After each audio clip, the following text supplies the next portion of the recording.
Blwyddyn, gyda Roesydd Deiris sydd yn lyflu o lyfr fel mae Fran yn lyflu o fenyw. A hefyd, gai longyfarch hefyd un o feirniad llyfr blwyddyn, achos oedd Lowry Hathcock yn ddyn ynghyd â'i beirniad eraill wedi gorfod dod i drefn a dewis allan o beth bron 55 o lyfrau. A mi fydd un o'r llyfrau, dath i'r brig, llyfr dath i'r brig, llyfr Iwan Cyd yn un o'r llyfrau fyddwn ni'n trafod heddi. Mae bron yn ystrydeb bod llenyddiaeth gyfoes y ddinas, os ni'n sôn am dinas Cymarol Newydd a phrif ddinas Cymarol Newydd, yn dechrau gyda Bob yn y Ddinas, nofel Siôn Eirian. Ond, Lowry, pan nes ti ati i sgynnu llyfr am Gaerdydd, nes ti'n gwneud lot o ymchwil ynglyn â'r llyfrau oedd ar gael, a nes ti'n ddarganfod, oherwydd i ti yn swot a hanner yn materion fel hyn, fod na nifer fawr iawn o lyfrau. Do, weles i John rhyw cwpl o oriau nôl a gai arseirio fe, dwi'n gweud yn dig, ond nes i weis lot o lyfrau am Gaerdydd nag oes. Wel, megis dechrau ni gyda fy hoff gyfrolau dwi wedi bod llusgo rhain o gwmpas gyda fi. Dyna gyd y gwyddiad, mae felly fi ar frig y rhestr, canllaw bach Caerdydd, guidebook ar obryn, hollol a angenrheidiol i bawb, plug. Ond mae yna benod ar lenyddiaeth yn y brifddinas. Diolch John, diolch fawr iawn. Bob yn y ddinas. Do'n i rioed wedi clywed am Bob yn y Ddinas gan Siôn Eirian cyn i ni gael comisiwn i sgrennu canllaw bach Caerdydd, teithlyfr trwy'r ddinas, a o'n i'n awyddus iawn i gynrychioli cymaint o elfennau a phosib gan gynnwys llenyddiaeth. Ac rhoi dinas, y gair dinas i fewn yn llyfrgell nes i. Ac o'n i'n nabod neb wedi darllen hwn, wel, wir i chi. Mae'n rhyfedd, ond fe ges i fy ngeni yn ystod wythnos i Steddfod Caerdydd yn 1978, pan oedd Steddfod ar gaeau Pentwyn, a ar yr union ddwrnod ges i fy ngeni, fe enillodd Siôn Eirian y Goron, a flwyddyn yn ddiweddarach fe gyhoeddodd beth yw mae fe'n nofel, ond mae e'n nofel nihilistaidd. Mae e'n byrlymu o baranoia dinesig. A dwi'n credu bod fi'n gweud fath fel yn y canllaw amdano fe. Pe bai Travis Bickle o Taxi Driver wedi bod ar gwrs Olpan a wedi gwrando ar Taxi i'r Tywyllwch gan Geraint Jarman unwaith yn ormod.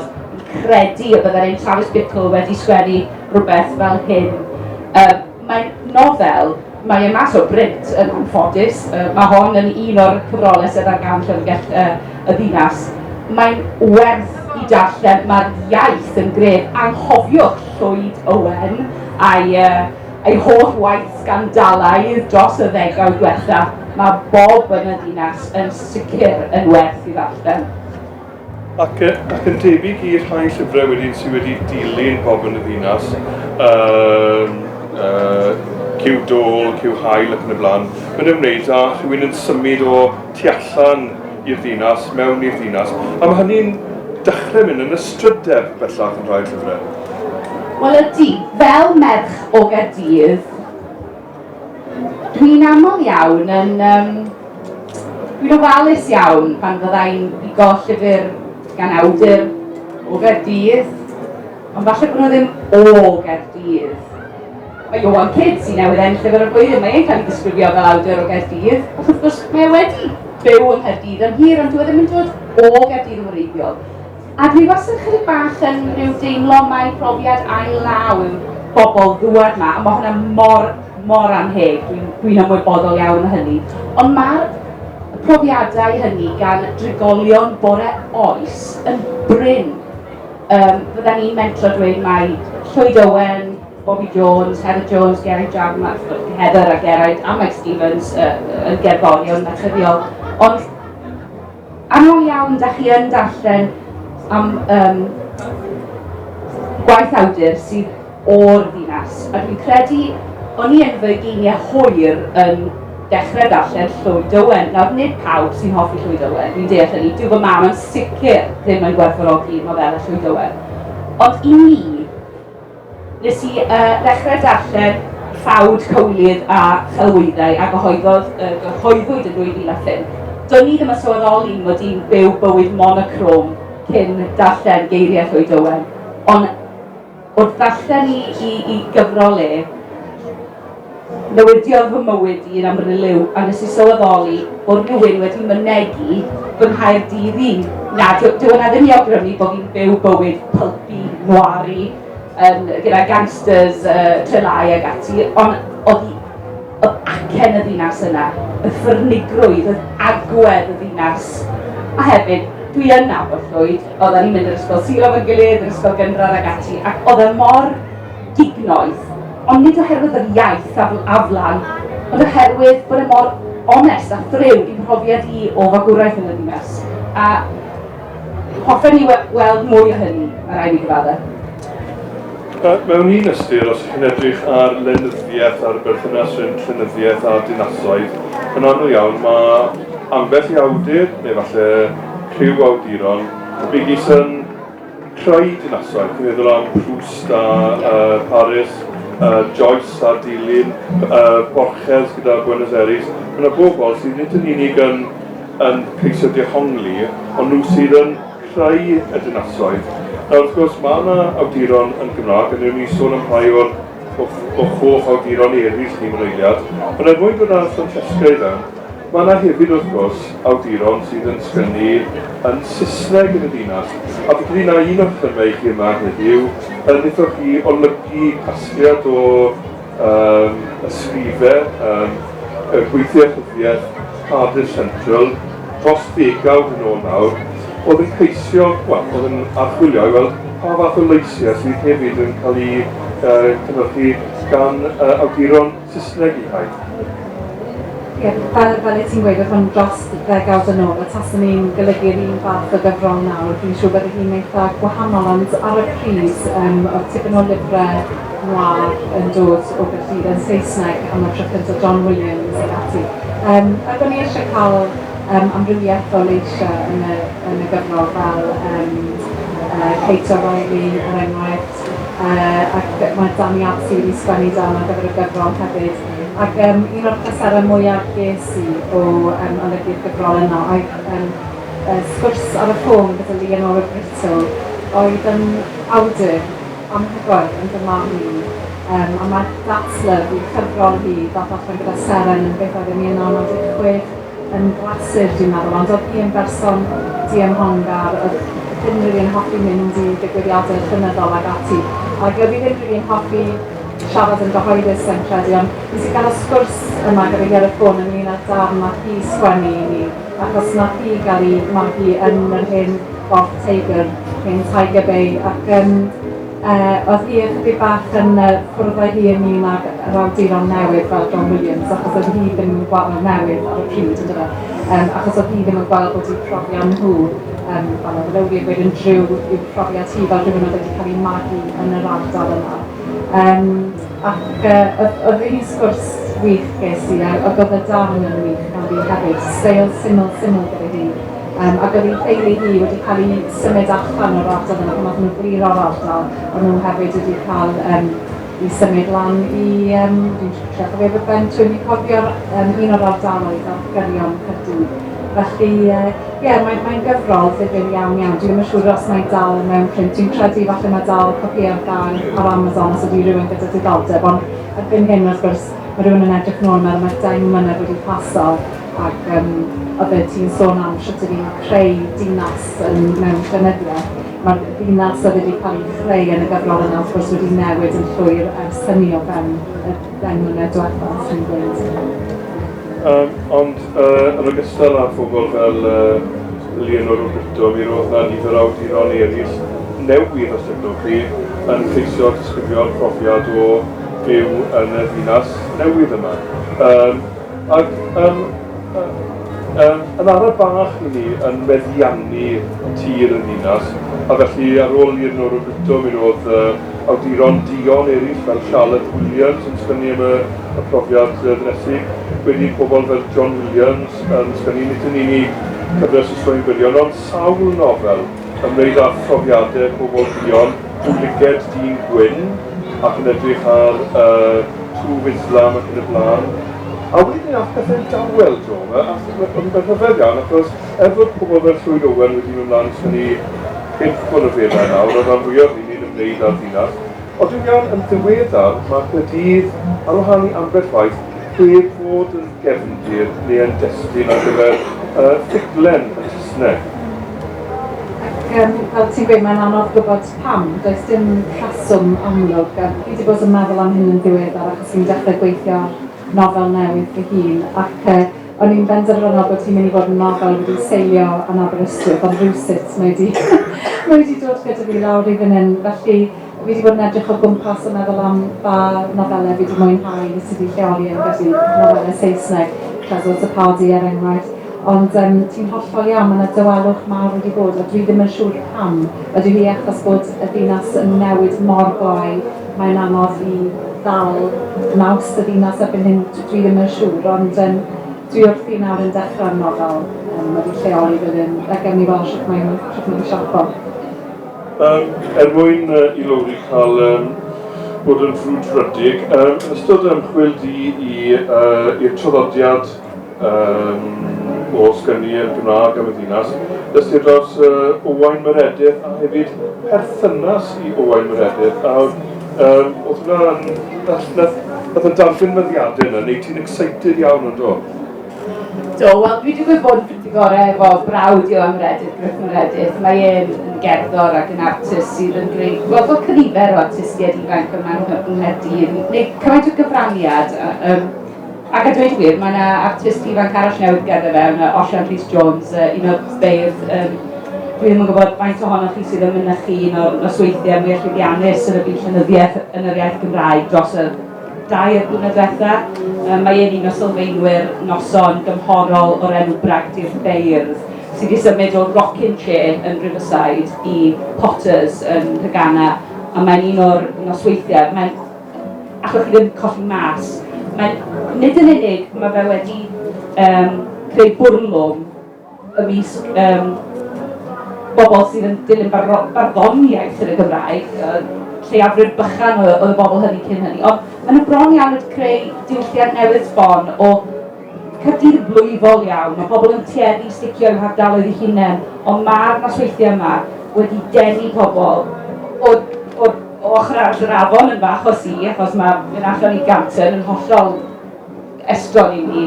A eich chi'n gweld, falle treian o'r noson, y noson i hun, eich chi'n nabod treian o'r bobl, wedyn chi fel tafwyl, eich chi'n sylweddoli cyn lleied o bobl eich chi'n nabod yng Nghaerdydd, a mae'n noson diwylliannol sydd yn uffen o lot o hwyl. A mae Osian a Rhys Iorwerth, un o'i gyd sylfaenwyr, dwi'n ysu allan cyfrol newydd sbon Rhys Iorwerth.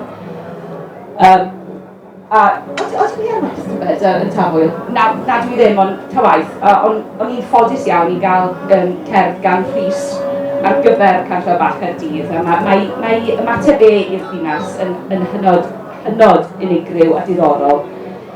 Mae ddrwg yn ei job, dwi'n meddwl. Owain Meredydd. Owain Meredydd, iawn. So, cyn oedd rhywun yr enw Llwyd Owen, roedd dyn o'r enw Owain Meredydd. A 1907 cyhoeddwyd diwrnod hollol mind-blowing heddiw. Nawr, dwi ddim yn sôn am ffuglen fawr, dwi ddim yn sôn am nofel fawr o gwbl. Oedd e'n slice of life, dyn ifanc yn ei geiniau cynnar yn 1907, union yr un flwyddyn a Bridget Jones a dweud y gwir. A falle bydden ni'n dilorni fewn i alw fel Bridget Jones Cymraeg, ond oedd e just mor fresh, ac oedd ei afiaeth ei gariad at Gaerdydd. Fi'n galw fe'n Gog o Gaerdydd, fe gafodd ei enni Nghaerdydd, ond fe gafodd ei fagu yng Nghwm Cynllwyd, ond mae e'n foliant i'r brifddinas. Mae ei hun wedi galw'r gyfrol yn nofel i'w lluchio hi ffwrdd, nofel i'w darllen at tu bach a'i lluchio hi ffwrdd. Mae gymaint gwell na hynny. Ond yn ystod yr ymchwil i Canllaw Bach Caerdydd a'r holl gyfrolau nes i darllen, nes i hefyd wrth roi dinas i fewn yn y llyfrgell ganolog, be gododd, ond Gwanwyn yn y ddinas gan taid neu tad ci Owen Meredith a Griff Meredith a Hugh Stevens, Alan Llywelyn Williams. Gwanwyn yn y ddinas yw'r gyfrol, a mae wedi sgwennu yn nôl yn 75, ond mae'n dilyn magwraeth Alan Llywelyn Williams yn Hen y Lan, o le dwi'n dod. A allai ddim dweithio chi pa mor mind-blowing i gael defnyddio termi i oera yw fel merch o Gaerdydd yn wreiddiol yw darllen am fy ardal i yn yr iaith Gymraeg ond yn sôn am fywyd rhan i ganrif yn ôl. Dwi'n gwybod yn union lle oedd yn byw a hyd yn oed wrth feirniadu cyfrolau lle oedd y flwyddyn eleni nes i fopio ar ddyn y sefydliad Thomas Parry yn Brenhin Bren gan Delchwyd Morgan. Mae'r gyfrol hon wedi sgwennu wych. A o'n i'n dotio at y ffaith bod yr un Thomas Parry, y dyn tal, mwstasiog, cefnsydd, fel mae Derek yn ei sgrifio fe, yn canlyn ac enid merch o Ben y Lan. A maen nhw'n mynd ar ei date cyntaf nhw am dro lan Penlan Hill. Chymod, allai ddim pwysleisio mor bizar a surreal a mor fendigedig yw darllen am fy ardal fy hun yn yr iaith Gymraeg. Falle bod pobl eraill jyst ddim yn cael y profiad yna oherwydd eich bod chi'n dod o'r ardaloedd lle mae Cymru Cymraeg wedi sgwennu dorreithiog amdanynt. Fi mor eiddigeddus o bobl sy'n dod o'r Ionydd. O'n i'n siarad yng Nghaernarfon efo Rhys 35 mlwydd oed, ffarmwr ydio, ond nes i ddigwydd sôn bod Bob wedi ennill. Dyma fod jyst yn dechrau adrodd y lôn goed yn dod, oddi ar ei gof. Ac mae'n mind-blowing pan chi'n cwrdd â pobl fel yna, ac mae'n gret wedyn pan ydych chi'n darllen pobl fel Owain a'i daid ond o ran Gwanwyn yn y ddinas, mae yna benod wych am Evan Roberts, y diwygiwr mawr, yn cyrraedd i stafell fewn nhw i'n noson. A Alun a'i famau, i dadau yn gofyn i Evan, gewn ni gydweddion y parlwr gore. A'i famau jyst yn meddwl, oh my god. A chymod, agwedd fel yna ganrif yn ôl, mae'n mor refreshing, a bod wedi digwydd y fad fel un yn wych.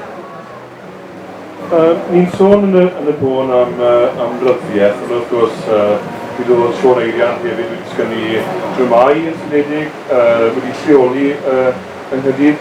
Ni'n cwestiwn, i fi ar y foment, mae disgrifiadau dinesig o fewn diwylliant ar ei gorau mewn dramau teledu. Dwi'n credu nawr, bod fi'n dwlu ar nofelau Saul Bellow a Chicago mewn Cymraeg yn y blaen yn Saesneg, mae The Wire wedi gwneud yn well. Mae'n ddiddorol yn Nghymru bod y noir newydd wedi leoli yng nghefn gwlad. A'r cwestiwn sydd gen i, yn ddechrau dy ti Fran, achos bod ti'n dechrau ymwneud â'r posibilrwydd o'n nofel newydd wedi leoli yn Nghaerdydd, yn Saesneg wedi ti'n sgwennu, fi'n gwybod, ond oedi'r iaith Gymraeg yn gweddu ar gyfer sgwennu am y bywyd dinesig. Achos i ni, ar ei hôl i'n aml iawn, yn goffod creu geirfa ar gyfer y byd modern ac yn y blaen, ac yn aml iawn mae ieithwedd dinesig yn rhyw fath o pidgin, rhywbeth felly. Oedi'r iaith Gymraeg yn iawn, yn digon grymus, gyharog, a fieithus ar gyfer disgrifio y profiad dinesig gyfoes. Dyna yw yn cwestiwn provocli ni. Wel, sy'n ni'n gweud bod, sy'n fi'n meddwl bod pob un iaith yn iawn, a falle mae'n codi cwestiwn pam ni'n gofyn, pam ni y Cymru yn gofyn, ydy iaith ni'n iawn i ni drafod peth yna, i ni sgwennu mewn steil noir. Mae'r un peth yn digwydd yn Ffrainc yn yr Almaen yn bob man yn dweud bod yr iaith yn gofod newid a tyfu ac i ffitio mewn ffordd y genres newydd. Felly, sy'n ni ddim yn poeni am hynny, ond dwi'n gweud yna fel rhywun sydd ddim yn sgwennu llawer yn Gymraeg, ddim yn sgwennu ffuglen yn Gymraeg.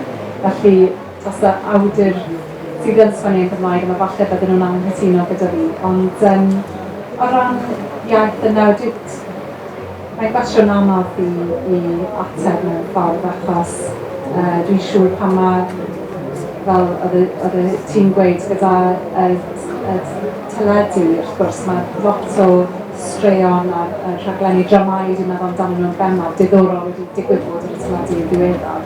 fel 35 diwrnod er enghraifft, efo hynna oedd ti'n meddwl amdano fe ran noir yn y cefn gwlad. Ac o'n i'n meddwl bod hynna'n gweddi i'r dim. Pam nad ydych chi'n gallu cael noir yn y cefn gwlad? Chi'n meddwl am Cyfadog Evans er enghraifft, dwi'n meddwl mae hynna'n rhyw fath o noir yn dref. Fi'n gwybod Saesneg ond einol Gymreig. Felly, pam mae'n popeth yn bosib yn dwi'n? Dau air neu un enw, Llwyd Owen. Wrth gwrs bod yn bosib i sgwennu yn ddynestig yn yr iaith Gymraeg. Mae ei profi, mae e'n cael gymaint o hwyl gyda'r Gymraeg. Dyna un o bethau gorau am y profiad o ddarllen unrhyw beth gan Llwyd Owen yw. Mae e'n gyfieithydd, mae e'n gyfarwydd iawn a defnyddio Cymraeg coeth wrth i waith bob dydd. Gawr ei ffuglen, mae e eisiau cael hwyl. A mae e eisiau mynd i diriogaethau newydd sbon a dinesig a noir, ond hefyd yn heilfan i nofel fwyaf diweddar sydd yn rhyw fath o ddilyniant i Mr Blythe, cyfres o nofelau sydd wedi gosod yn y ardal ddychmygol gerddi hwyandd ar gyrion Pen Coed lle oedd y Vallywood Studios, ond yn heilfan, mae'n cael gymaint o hwyl yn dychan bobl, jyst fel fe, pobl gafodd eu magu yn ardal freintiedig Cyn Coed gyda'i heilfanau. Ond wedyn, mae gyda chi yn un dinas dau fyd, mae e yn cydbwyso rhwng bywyd y cyfryngu ym Mhontycana a boi cyffredin iawn o Drelau, yn hynod naturiol. A chi'n ymieithu gyda'r cymeriadau yma, dyn nhw ddim yn ystrydebau yn fy marn i. Mae yna gyfrol o gerddi a olygwyd gan Catrin Beer yn sicr yn werth darllen i chi'n medru, mae nifer ohonyn nhw yn feirdd o'r brifddinas, ond rhan fwyaf fydden ni'n mentro dweud yn gerddi sy'n ymateb i'r ddinas gan bobl o'r tu fas. Iwan Llwyd, un o'r hoff gerddi yn y gyfrol yw un gan y ddiweddar Iwan Llwyd, ar ddydd Nadolig yn 1904 yn y gyfrol honno. Ond mae yna, er enghraifft, Graham Davies, Blues Pontcana, sydd bron yn atgyfnerthu'r hen ystrydeb blinedig na o'r cyfryngu sydd yn byw yn Pontcana. Ond eto, mae yna le i'r ystrydeb honno mewn sgwennu dinesig am Gaerdydd, dwi'n credu. Ond mae yna gyfoeth o brofiadau sydd eto i'w mynegu ar ffurfllenyddiaeth yn yr iaith Gymraeg am Gaerdydd yn sicr. O ti'n trydar ddo, o ti'n dod i'r sesiwn yma, ac o ti'n awgrymu bydde ti'n siarad am dewis, ac am fod gynnon ni un o feirniad llyfr y flwyddyn. Pam wnaethoch chi weld y llyfr yma yn gampwaith? Hanna dyn ni falle, toi bach o'r broses nath arwen at eich casgliad ynglyn â hyn, achos gwrdd i ti tu allan a nath hwn ddim falle neidio i'r bryd reit ar y cychwyn. Wel, 55 o gyfrolau gan sylw eleni, amrywiaeth eang, thrillers, cyffroes, cofiannau, bris blocaidd, cerddi coeth iawn. Roedd gyda ni amrywiaeth eang o weithiau, a blwyddyn yn unig i'w darllen. Dyma fi a Gareth Miles, yr awdur, a bardd Eric Salisbury'n penderfynu'r unig ffordd o wneud cyfiawnder gyda'r cyfrolau gyd wedi gwrdd yn gyson, a dyna wnaethon ni gwrdd o leia 10 o weithiau dros y flwyddyn, ac oedd y drafodaeth honno, trafodaeth barhaol oedd hi. Ddim gymaint o ddadle, gwrando ar yn gilydd, parchu'n gilydd, siarsio'n gilydd roi cyfle i gyfrol, falle dwy'n perswad ar y lleill. Oedd hi'n broses democrataidd iawn.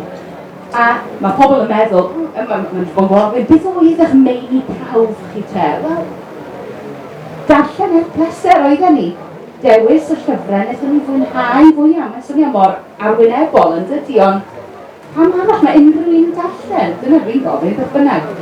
Felly, hidlo'r 55 lawr i 9 oedd yn dipyn o job, ond oedd diolch i'r drafodaeth ar hyd y flwyddyn, oedd hi'n broses hwylus iawn yn nodi drafferth.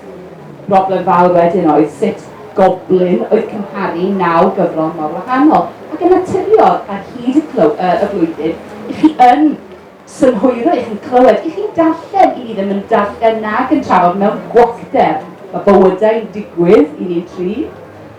Oedd flwyddyn fawr i ni'n tri mewn ffyrdd gwahanol iawn. ges i ddamwain car, dychlynllyd, mae 2 o fy rieni yn dioddef o ganser, neu'n byw gyda canser, beth bynnag. Allwch chi ddim cael gweld y pethau yma'n digwydd. Yn naturiol, mae hwnna'n bwydo i fewn i'r broses beirniadaeth. Ond ni chafodd Gerard ag Eirig y profiadau hynny. Ac bod salwch terfynol yn un thema yn hon, un o'r hydfeirniaid i ddarllenodd hon gyntaf yn ystod y flwyddyn.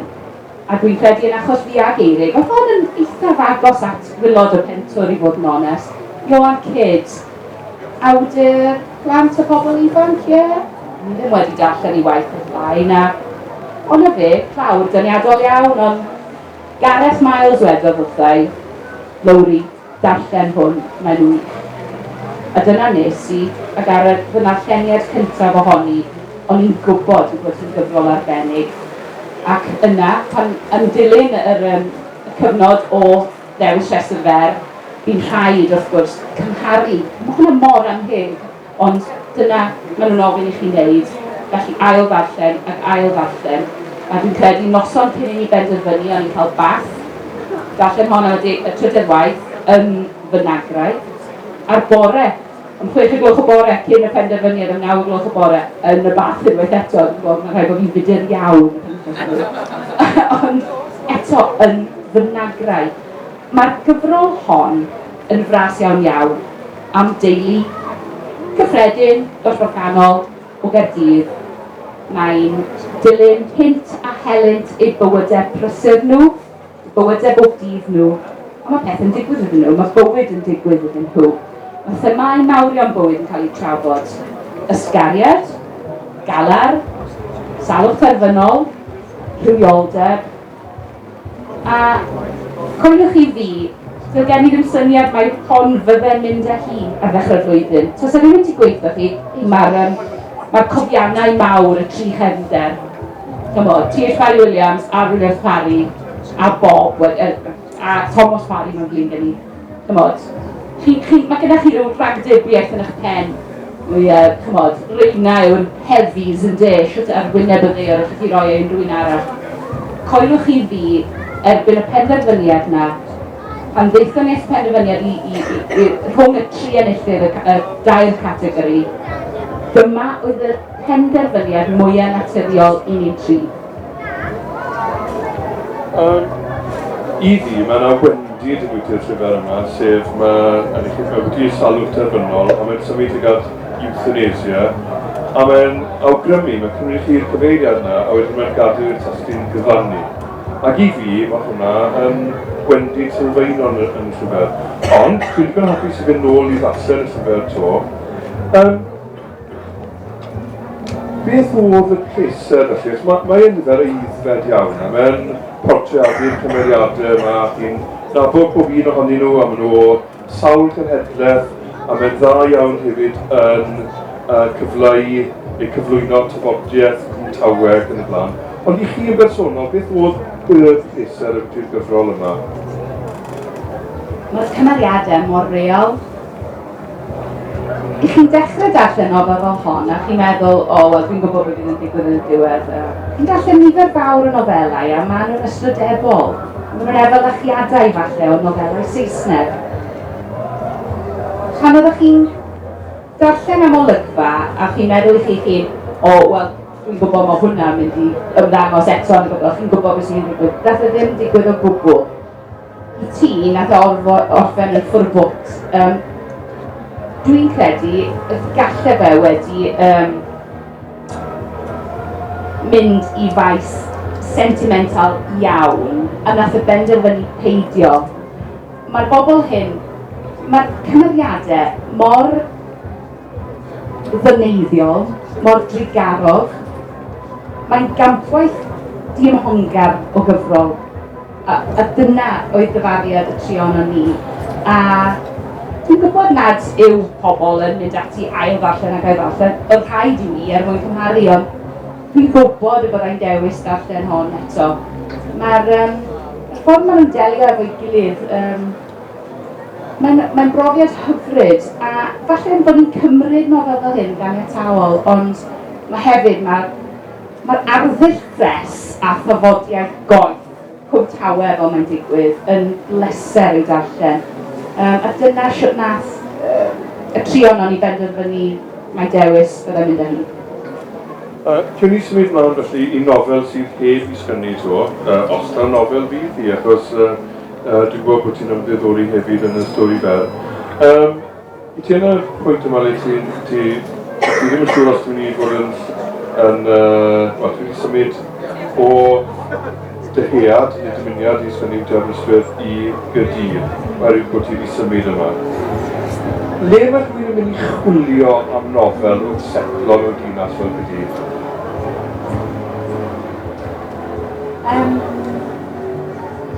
Dwi'n meddwl mae'n rhywbeth sy'n digwydd heb bod chi'n ymwybodol bod e'n digwydd mewn ffordd. Bod chi'n gafel mewn ei stori a chi'n meddwl am gymeriadau a beth maen nhw'n byw trwy fe, neu falle chi'n darllen am beth i beth. Yn arbennig pan chi'n symud i rhywle newydd a chi'n darllen am y ddinas, chi'n dod ar draws ffeithiau diddorol, hen storis diddorol yma. Ac un o'r pethau fel mae'n digwydd pan oedden nhw wedi clywed bod wedi cael cynnig swydd fan hyn ac ni wedi penderfynu symud lawr fan hyn os i brynu yn anrheg iddo fe. Dyna beth ti. Felly, ie, ni wedi bod yn canmol y llyfr yn fawr, hanllawr beth ti. Felly, ie, dwi'n meddwl o ran strwythur a cefndir, mae dal y syniadau, ac fi fel arfer yn meddwl am rhywbeth am amser eitha hir cyn dechrau mynd i sgwennu. Felly gyda'r nofel gwaith o'n i'n wedi meddwl am y syniad am tua 2 flynedd cyn eistedd lawr i sgwennu. Fi'n gwneud yr un peth y tro hyn, fi wedi bod yn meddwl am yr un newydd tra bod fi sgwennu straeon byrion. A mae'r un strwythur dal gyda fi, mae'r prif gymeriad, y person sy'n adrodd y stori dal gyda fi, ond mae hi yn un o'r drigolion Caerdydd yn hyn, a mae ambell i stori, hen stori Caerdydd fi'n dilyn ar hyn o bryd yn meddwl, falle dyna beth fydd yn ffitio fy nofel i. Ar hyn o bryd, dwi'n meddwl sgwennu nofel sydd yn symud rhwng y presennol a gorffennol, achos mae hwnna yn rhywbeth sydd yn ymddiddori fi yn fawr, sut mae Caerdydd wedi datblygu fod yn ddinas fel mae hi heddi. Dwi hefyd mewn cariad falle yn sentimental iawn gyda'r hen syniad o'r hen Tiger oedd yn nhad i'n forwr a bydde fe'n mynd mas i'r môr bob amser o Gaerdydd neu o Lerpwl, wrth gwrs, y teulu yn Feinnewydd. Oedd e wedi cael ei eni yn Lerpwl achos oedd ei dadau yn forwr ag yr un peth, yn dyfed. Felly mae hwnna'n rhywbeth falle rhywbeth personol. Dwi eisiau cerdded o gwmpas yr ardal beth sydd ar ôl o Tiger Bay erbyn hyn a meddwl am sut oedd ei fywyd amser oedd e'n ddyn ifanc yn mynd allan i'r môr a jyst iddyn rhai o storis y 40au, 50au. Dwi'n dal yn ymchwilio ar hyn o bryd. Yn y sesiwn digwyddodd fan hyn yn gynharach oedd rhan o'r testyn oedd y berthynas rhwng Caerdydd a gweddill Cymru, a mae dy lyfr nesaf di yn pontio'n berffaith rhynt Caerdydd a gorllewin Cymru, ac efallai perthynas rhithiol y bron. Ie, perthynas surreal. Ie, llyfr Pobl y Cwm. Mae'r gyfres sydd bod i wedi gwreiddio yng Nghwm Gwendraeth, wrth gwrs mae wedi ffilmio yma Nghaerdydd ers 20 mlynedd. Mae'r gyfres yn nodi 20 lwyddiant eleni. A ges i'r gwahoddiad gan mae Cwmderi Geek ydw i i sgrifennu llyfr i gyd-fynd â hynny. O'n i'n gweithio yn y BBC am 12 mlynedd a oedd e'n surreal pan o'ch chi lawr yn canteen. Fydden ni'n gweud hyn bob yn eilfydd, hi am Mick neu hi Den, a chi'n sylweddoli, chi ddim yn nabod Mike Pierce, neu ddim yn nabod Denzel, so pa'n gweud helo iddo fe.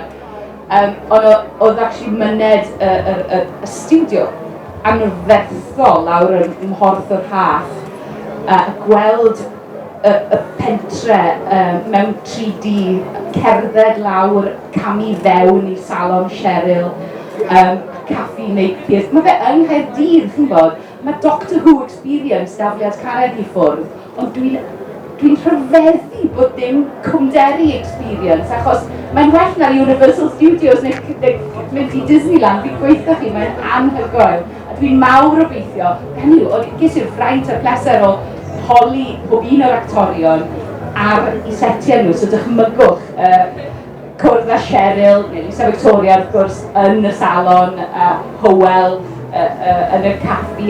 Oedd e'n bizar ac yn bonkers ac yn wych, ac oedd e'n mor cael efo'i hanesion a'i profiadau nhw. Ac felly dwi'n mawr obeithio y bydd fy mrwydfrydau fi tuag at y gyfres yn cael ei hadlewyrchu yn y gyfrol. Bydd allan i gyd fynd at 10 mlwydiant yn y Hydref. Dwi'n gwneud rhywbeth anheg nawr. Os mae rhywun yn gofyn sut i chi'n sgrennu, yr ateb syml yw chi'n darllen. Right? Mae sgrennu yn ganlyniad i ddarllen. Felly mae Francesca wedi darllen lot fawr o lyfrau dros blynyddoedd, wedi gwneud hynny'n sylw garch yn sensitif, felly mae'n gwybod sut i sgrennu llyfrau, a mae wedi profi hynny gyda Royce Paper Diaries, a fi'n siŵr bydd hi'n gwneud yna da'r llyfr i ddod. Am rhyw reswm, i ti'n sgrennu miloedd ar filoedd o eiriau pob dydd o vlogio, a ti wedi sgrennu y canllaw. Mae'r llyfr yn pobl.com. Dwi eisiau ti addo nawr, o flaen tystion, blwyddyn nesaf ti'n mynd i gychwyn ar y busnes o sgrennu ffuglen neu yn rhyw ffurf, achos os mae unrhyw un yng Nghymru sydd yn gwybod sut i sgrennu am Gaerdydd, fwy na Francesca, bod hi'n ymchwilio, mwy na fi sydd wedi mynd mor hir na fi wedi cael rhobol o lot o gweddau Gaerdydd, ond mae gen ti y brwdfrydau, yr asbri, y gwybodaeth, a ti wedi darllen, so o flaen dy ffrindiau fan hyn, neu di addo neu di hwylio flwyddyn nesaf, mynd ati i bod yn un o'r Saesau newydd, neu ymchwilio, sy'n bod y lais yn swno o ran ffuglen. Erioed wedi cael y cyfle i ddweud y gair yma yn gyhoeddus ymlaen, ond John Gwnar.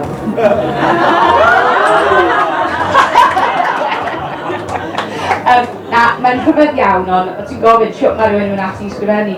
O'n i'n 30 oed yn dechrau sgrifennu. 35 nawr, mae popeth wedi digwydd, mae mywyd i wedi trawsnewid mewn 5 mlynedd oherwydd i mi ddechrau sgrifennu. Mas o rwystredigaeth. Unwaith eto, ni'n cyfeirio ar dechrau'r sesiwn i'r profiad o fod yn ferch o ddinas Caerdydd yn darllen am brofiadau, mae'n rili ail lawr, bobl ddwad, mae'n rili sori, mae profiadau unigyrchol, bobl ddwad i Gaerdydd, yr un mor deilwng ac unrhyw un sydd yn dinesydd bore oes, ond gwahoddiad i... O'n i wedi clywed bod yna gylchgrawn tu chwith yn mynd i gael ei gyhoeddi ar gyfer Steddfod Caerdydd yn 2008. Gan i'n mynd i fod yn 30 yn ystod yr wythnos honno. A dinas fydde'r teitl y gylchgrawn tu chwith. A o'n i'n crinjo, achos o'n i jyst yn gwybod, mae'r gogs mae gyd yn mynd i fod yn cyfrannu straeon byrion a cerddi am y ddinas nihilistau, pan mae'r theatr, dienaid, yr amsugno talentau cefn gwlad. Fi'n sori, fi'n bod rili gas, fi'n gwybod. O'n i mor grac. Oedd peth yn mynd cael goedi eto, ond o'n i mor benderfynol o gyfrannu rhywbeth. Dathliad, profiad syml, o'r dre fawr, ddinas fechan Gaerdydd, a'r ffaith bod e'n adre i fi, bod e ddim yn hunllef o le, a bod e ddim yn le dienaid, dyma lle o'r adre i fi, a be nes i oedd, dwi'n gwybod sut, ond nes i sgrennu ysgrif o'r enw Thanks Drive, profi ar y fynd ar y bws. Mae yna elfen o murder mystery yn y actually, a dwi dal yn eithriadol o falch o'r stori fach wirion honno, a pen a bai ddim am Thanks Drive, fydda ni ddim fan hyn profi bywyd diddorol iawn. Chi wedi clywed yr addewid felly, dyma llais newydd yn ffuglen ar y ffordd, sy'n ffordd ffantastig o orffen y sesiwn, ond y peth pwysica yw hefyd cymeradwyo'r llyfr yma am y 5 tro, hefyd gweud taw tafwyl, bod ni'n mynychu tafwyl, mae'n bosib ni darllen llyfrau yn Saesneg gyda phlethiad hefyd, a mae llyfr Royce Paper Diaries yn sicr yn werth i darllen yn enwedig wythnos yma pan mae awdur teilwng wedi ennill categori ffuglen yn llyfr flwyddyn. Felly, diolch yn fawr iawn i'r ddwy ohonoch chi ac i chi am wrando. Diolch yn fawr.